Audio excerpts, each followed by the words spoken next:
আমি আপনাদের বলছি, যতদিন আমাদের সরকার আছে, বাংলার 10 কোটি মানুষের মধ্যে একজনকে ভাতে মারতে আমরা দেব না। বাংলার 59 লক্ষ 100 দিনের প্রকৃত কাজের পারিশ্রমিকের প্রাপক গরিব মানুষের টাকা এই নরেন্দ্র মোদী সরকার বন্ধ করে রেখেছে। আর আমাদের সরকার কথা দিয়েছিল, আমি নবজোয়ারের সময় এসেছিলাম, আমাকে মায়েরা, দাদারা, ভাইয়েরা রাস্তায় যাওয়ার সময় আমাকে বলেছিল, বাবা 100 দিনের টাকা পাইনি। মায়েরা, বৌদিরা উলুধ্বনি দিয়ে, শঙ্খধ্বনি দিয়ে বরণ করার সময় আমাকে হাত জোড় করে, আমার থেকে বয়সে বড়, আমি বলেছিলাম, মা আমার সামনে হাত জোড় করবেন না, আমি তো আপনার সন্তানের মতো। আপনার যে অভিযোগ মতামত রয়েছে, আমি আমার শরীরের শেষ রক্তবিন্দু পর্যন্ত চেষ্টা করব যাতে আপনার দাবিকে মান্যতা দিয়ে আগামী দিন আপনারা যা চান আমাদের সরকার সেই পথেই কাজ করুক। মায়েরা, দিদিরা, বৌদিরা রাস্তায় দাঁড়িয়ে আমাকে বলেছিল, বাবা 500 টাকায় সংসার চলছে না, একটু দিদিকে বলো না লক্ষ্মীর ভাণ্ডারটা বাড়াবে। আজকে 1 বছর হয়নি এই মাঠে আমার সভা করার কথা ছিল।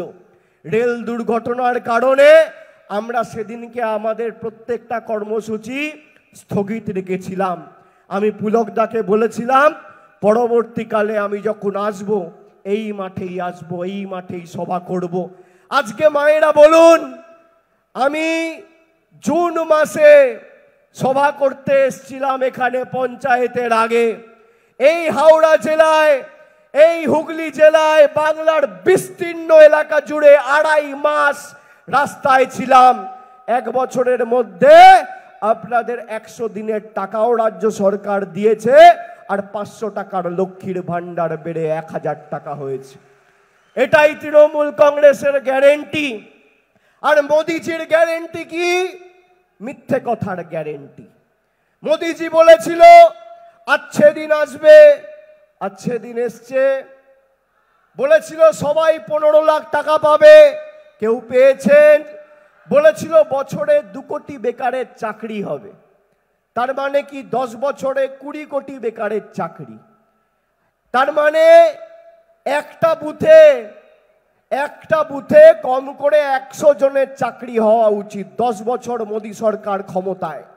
আপনি আমাকে দেখান উলুবেড়িয়ার বিস্তীর্ণ এলাকা, হাওড়ার বিস্তীর্ণ এলাকা, এমনকি যেখানে বিজেপি জিতেছে, জঙ্গলমহলের ঝাড়গ্রাম, বাঁকুড়া, বিষ্ণুপুর, পুরুলিয়া, মেদিনীপুর, 10টা যুবক যুবতীর হাতে যদি কর্মসংস্থানের নিয়োগপত্র এদের নেতারা তুলে দিতে পেরেছে, আমি রাজনৈতিকভাবে তৃণমূলের সভা সমিতিতে তৃণমূলের হয়ে ভোট চাইতে আসবো না। এত বড় কথা বলছি।